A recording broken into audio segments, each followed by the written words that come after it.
really good team. They got some really good talent, some size. So once again, it's gonna be another test for us to see what we can do when we play a team that's bigger than us. I think it's gonna be important that we rebound like we did against UCF. We get out and play in transition, and we play hard from start to finish. Go to Adam Lichtenstein from the Sun Sentinel. Adam. Hey Nigel. So obviously 7 games into your career at Miami. Just what have been some of the things that maybe have surprised you, or just have you've really taken note of through your first month or so? I just been realizing how dangerous we are as a team. The different weapons that we have been been good to see in action.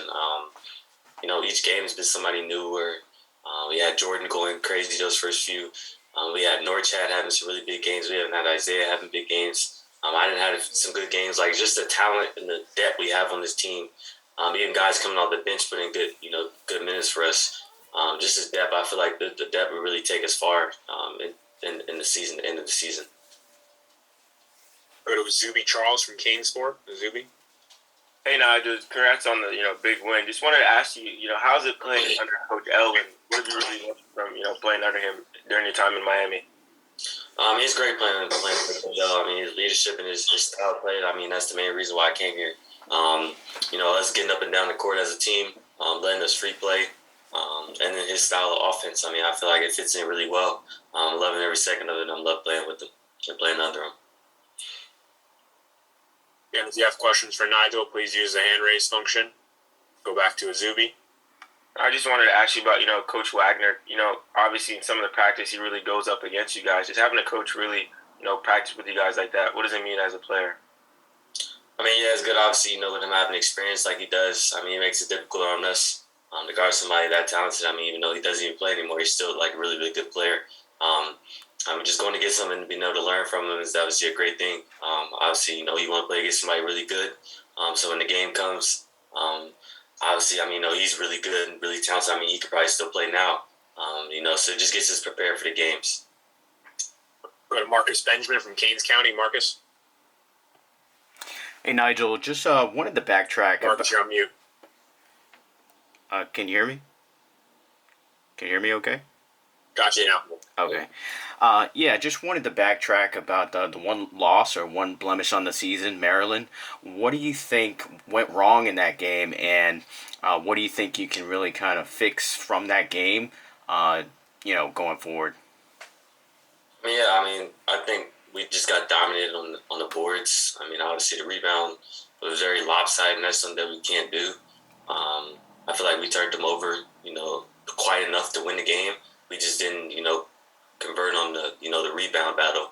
And that's something that we really got to be, stuck on the year. We can't get beat and dominated like we did on the rebounds, because you can't expect to win, a basketball game and, the other team out rebounds you by almost 20 rebounds.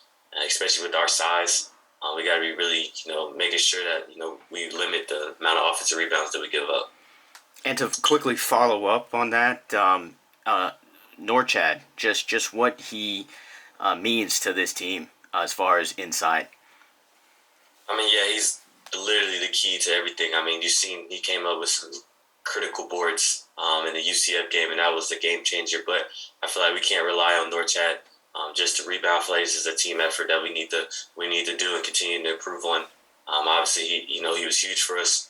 Coming up on almost double doubles every game with points and rebounds. But we can't just rely on him every time. I feel like as long as we all come in, fight for the rebounds, I feel like we'd be pretty set.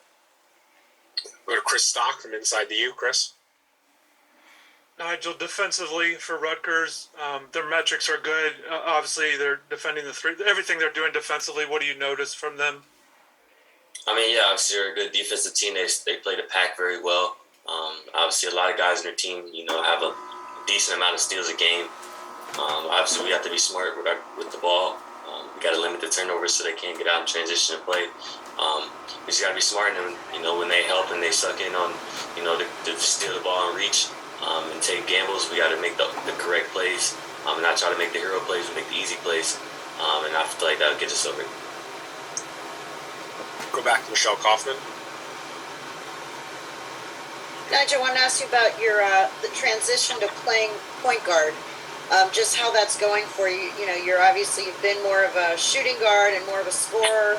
How do you feel that that's going, the transition to a point guard? I know sometimes Isaiah plays point guard and Bensley, but how are you feeling in that role? I'm feeling good. I feel like the transition's been made really well. I feel like, just being back into the national position is obviously going good. It just took some time to get going, but I feel like, kind of in the role now, kind of rolling along good now, and just looking for the next game on Wednesday. Any more questions for Nijel? All right, Nijel, thank you very much for your time. Thank you. We'll have Coach Owen